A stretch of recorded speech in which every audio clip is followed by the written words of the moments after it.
55장 찬양하시겠습니다.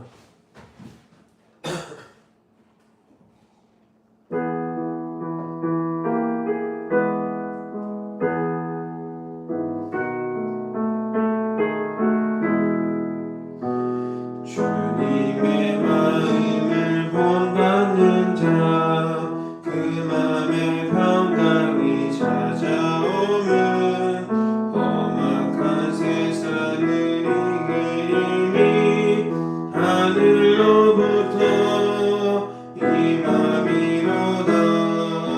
주님의 마음 본받아 살면서 그 거룩하심 나도 이루리. 주 모습 내 눈에 안 보이며 그 음성 내 귀에 안 들려도 내 영혼 날마다 주를 만나 신령한 복을 배우도다. 주님의 마음 본받아 살면서 그 거룩하심 나도 이루리. 가는 길 거칠고 험하여도 내 맘에 불평이 없어짐은 십자가 고난을 이겨내신 주님의 마음 본받음이라. 님의 마음 본받아 살면서 그 거룩하심 나도 이루리. 주 예수 세상에 다시 오심 그날의 무성도 변하여 주님의 빛나는 그 영상을 다 함께 보며 주 찬양하리. 주님의 마음 본받아 살면서 그 거룩하심 나도 이루리. 아멘. 우리 사도신경으로 신앙 고백합니다. 나는 전능하신 아버지 하나님 천지의 창조주를 믿습니다. 나는 그의 유일하신 아들 우리 주 예수 그리스도를 믿습니다. 그는 성령으로 잉태되어 동정녀 마리아에게서 나시고 본디오 빌라도에게 고난을 받아 장사된 지 사흘 만에 죽은 자 가운데서 다시 살아나셨으며 하늘에 오르시어 전능하신 아버지 하나님 우편에 앉아 계시다가 거기로부터 살아있는 자와 죽은 자를 심판하러 오십니다. 나는 성령을 믿으며 거룩한 공교회와 성도의 교제와 죄를 용서받는 것과 몸의 부활과 영생을 믿습니다. 아멘. 오늘 이 시간 하나님께서 우리에게 주신 말씀은 구약성경 창세기 42장 1절로 12절까지 말씀입니다. 구약성경 창세기 42장 1절로 12절까지 말씀입니다.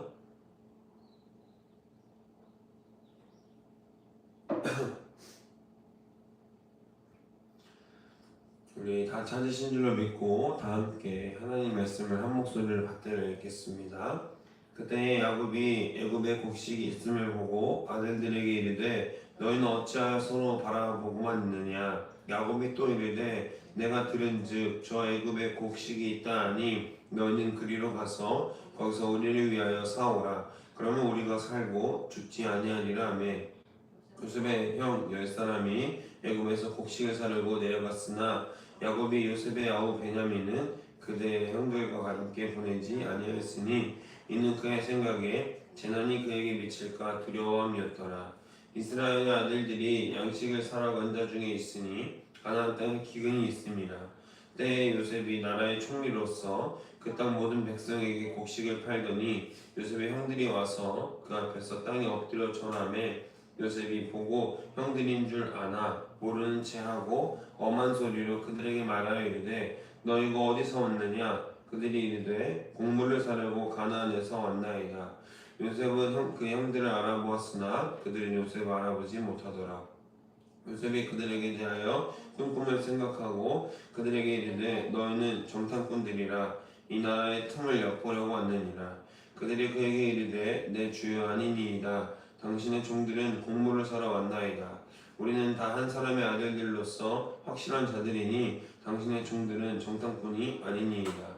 요셉이 그들에게 이르되 아니라 너희가 이 나라의 틈을 엿보러 왔느니라. 아멘. 할렐루야. 오늘 말씀의 제목은 다시 뛰게 하는 하나님의 섭리라는 말씀의 제목으로 여러분들과 함께 귀한 하나님의 말씀을 나누고자 합니다. 오늘 본문은 가나안 땅에 닥친 혹독한 기근으로 시작이 되죠. 아브라함과 이삭에게 약속된 축복의 땅에도 흉년은 찾아옵니다.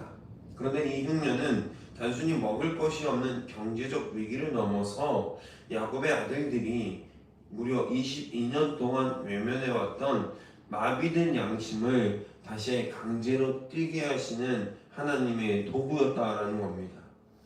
우리 인생에 고난이 닥치면 왜 나에게 이런 일이 일어나는가라고 되묻기 마련이죠. 하지만 때로 하나님은 우리를 고통의 현장으로 몰아넣으심으로 우리가 애써 무시하고 살았던 근본적인 영적 문제와 직면하게 만들어 주십니다. 그 문제가 해결되어야 하나님의 섭리를 경험할 수 있고 하나님과 동행할 수 있기 때문에 그렇습니다. 그 질문 가운데 하나님이 허락하신 뜻을 돌아보고 묵상하며 우리의 어려움을 주님께 내어드리고 섭리로 일하시는 하나님을 만나시길 주님의 이름으로 소망하고 축복합니다. 특별히 야곱 가문에 닥친 이 기근이 어떻게 잠자던 그들의 영혼들을 깨우고 하나님의 약속을 다시 한번 현실로 만들어가는지를 한번 살펴보고자 합니다. 야곱은 애굽에 곡식이 있다는 소식을 듣고 아들들을 꾸짖습니다. 너희는 어찌하여 서로 바라만 보고 있느냐. 이 구절은 야곱 아들들의 심리적 마비 상태를 보여주는 것이죠. 왜일까요? 그들은 애굽이라는 단어를 들을 때마다 자신들이 요셉을 팔아넘겼던 그 죄책감과 두려움에 사로잡혀서 선뜻 발을 내딛지 못하고 있었습니다. 그들이 흉년을 겪었을 때 그들에게는 과연 애굽에 곡식이 있다라는 소문을 듣지 못했을까요? 들었을 거라는 겁니다. 일반적으로 사람들은 배가 고프면 그 배고픔을 해소하기 위해서 뭐든지 하기 마련입니다. 그런데 야곱의 10 아들들은 그 소식을 듣고도 선뜻 발을 내디딜 수가 없었습니다. 왜 그렇죠?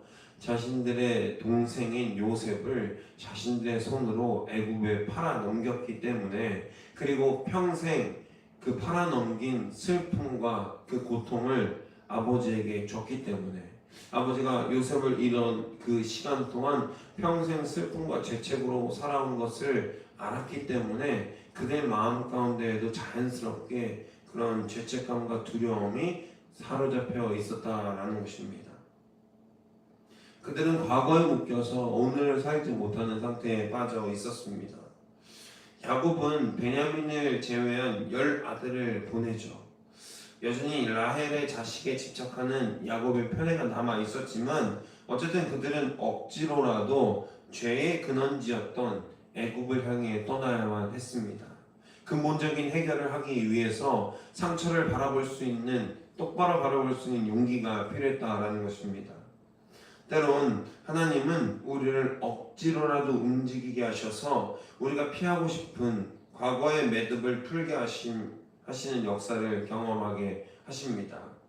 우리는 상처가 있는 것을 애써 감추려 하고 덮으려 하지만 오히려 상처를 회복하는 일은 나를 올가매고 있는 그 상처를 정면으로 바라보는 것에서부터 치유가 시작되는 것입니다. 어려운 일이지만 그 가운데에서 일하시는 하나님을 경험하고 치유하시는 하나님, 도우시는 하나님을 경험하시는 우리 모두가 되기를 주님의 이름으로 소망하고 축복합니다. 이제 형들은 애굽에 도착하여서 총리 앞에 엎드려 절하게 됩니다. 22년 전 요셉이 꿈꾸었던 그 꿈이 그대로 문자 그대로 성취되는 사건이 발생하게 된 것이죠. 요셉은 형들을 단번에 알아봅니다. 하지만 형들은 요셉을 알아보지 못하죠. 요셉은 그들에게 엄하게 대하며 그들을 모르는 채 합니다. 이것은 요셉이 개인적인 복수를 위해서 했던 것이 아니라 어떤 학자들이 말하기를 요셉이 하나님의 꿈을 생생하게 기억했기 때문에 이 상황을 주관하시는 분이 하나님이심을 인정하고 그의 각본대로 움직이고 있었다라고 설명하기도 합니다. 하나님은 때로는 우리에게 가면을 쓴 섭리로 다가오시기도 하기 때문에 그렇죠. 지금 당장 나를 괴롭히는 것 같은 혹독한 환경이 사실 나를 가장 사랑하시는 하나님의 얼굴일 수도 있다는 겁니다. 하나님은 억지로라도 내가 하기 싫은 그 상황에 나를 마주시키셔서 그것을 이겨내고 또 그것을 뛰어넘는 상황을 바라시고 있기 때문에 어쩌면 우리는 그 고통과 그 어려움을 직면할 때에 비로소 진정한 하나님의 역사를 만나고 하나님의 임재를 경험한다고 할 수도 있습니다.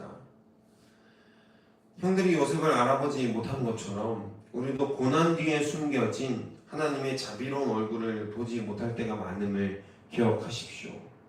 달리기를 한번 생각해 볼까요? 결승선이라는 꼬린 지점을 향해 우리는 숨가쁘게 달려갑니다. 그러나 그 달려가기까지 꼬린 지점과 결승선까지 달려가기가 너무나도 벅차고 어렵습니다. 고통스럽고 숨차고 힘들고 당장이라도 뜀박질을 멈추고 싶죠. 하지만 그 많은 고통을 이겨내고 비로소 결승선에 골인을 했을 때 그 감격과 기쁨, 환희를 생각해 보십시오. 우리는 많은 힘듦과 고통, 정말 당장이라도 뜀박질을 멈추고 싶었던 그 고통을 결승선 하나 넘었다고, 그 띠지를 하나 넘었다고 기쁨과 환희에 도취되어서 내가 느꼈던 고통과 힘듦을 단숨에 잊어버리게 되는 경험을 하지 않습니까? 할렐루야, 할렐루야. 하나님의 역사도 마찬가지라는 겁니다. 뛰기 힘들었던 기업들, 그 고통을 모조리 위로받게 되는 것처럼 하나님의 섭리도 영광의 순간에 하나님의 자비하심에 도달하기까지는 우리에게는 많은 절망과 고통이 있을 겁니다. 그러나 그때마다, 절망과 고통 때마다 넘어져서 멈춰서 아파하고 절망에 빠져서 허우적대고 있으면 하나님께서 얼마나 마음 아파하시겠습니까? 하나님은 이미 결승선에서 우리를 보시고 우리를 바라보고 한 번도 우리에게 시선을 떼신 적이 없는데 우리는 한 발 떼기조차 어려워하고 출발하자마자 넘어지고 이제 못하겠다고 쓰러져 있는 것과 같은 그런 모양새를 우리 인생에는 종종 모양을 가지고 간다라는 겁니다. 바라기는 저와 여러분이 힘들고 어렵지만 이 땅 가운데에서 우리에게 허락되어진 섭리 그리고 그 사명을 잃지 않았으면 좋겠습니다. 우리가 어제 나눴지만 우리 여전히 하나님께서 허락하신 선교적 사명이 있는 자들입니다. 어떤 선교적 사명이죠? 너희는 가서 모든 민족에게 가서 아버지와 아들과 성령의 이름으로 세례를 베풀라 말씀하셨던 지상 최대의 미션이 우리에게 있습니다. 우리의 삶으로, 우리의 입술의 고백으로, 또 우리의 발걸음과 손짓으로, 손길로 그리스도의 사명을 전해야 하는, 그리스도의 사랑을 전해야 하는 사명이 우리에게 여전히 있다라는 것입니다.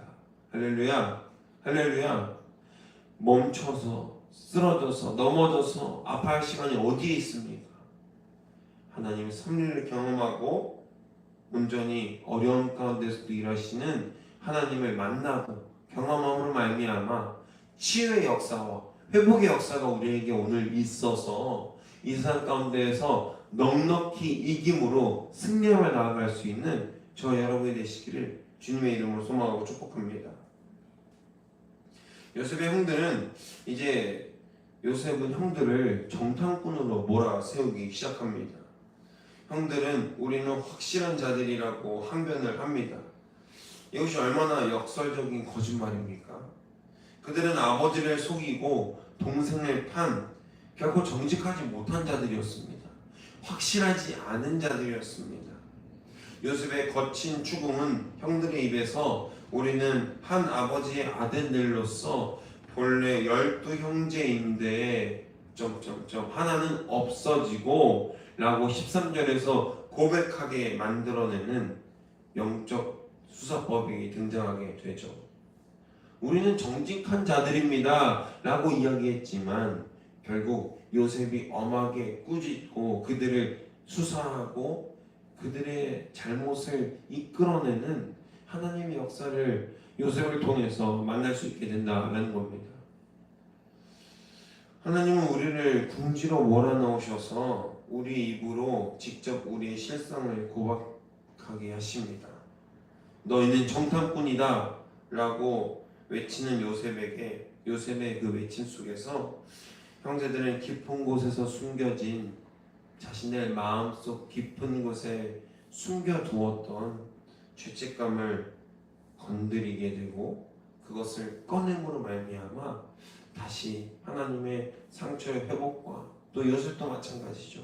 그 형들의 자극함으로 자신이 그 팔려갔던 그 십수년 전의 그 일을 그 많은 수많은 고통의 세월을 자기도 고백하게 하고 또 하나님으로 말미암아 회복과 상처가 치유되는 그 역사를 요셉과 형들 모두에게 경험되게 하시는 하나님의 섭리를 우리는 깨달을 수 있게 된다는 겁니다. 그리스도인은 자신의 잘못을 회피하는 자가 아니라 하나님의 거룩한 추궁 앞에서 자신의 실존을 정직하게 대면하고 그 책임을 인정할 줄 아는 사람들인 것입니다. 잘못하신 것이 있다면 하나님께 온전히 내어드리십시오.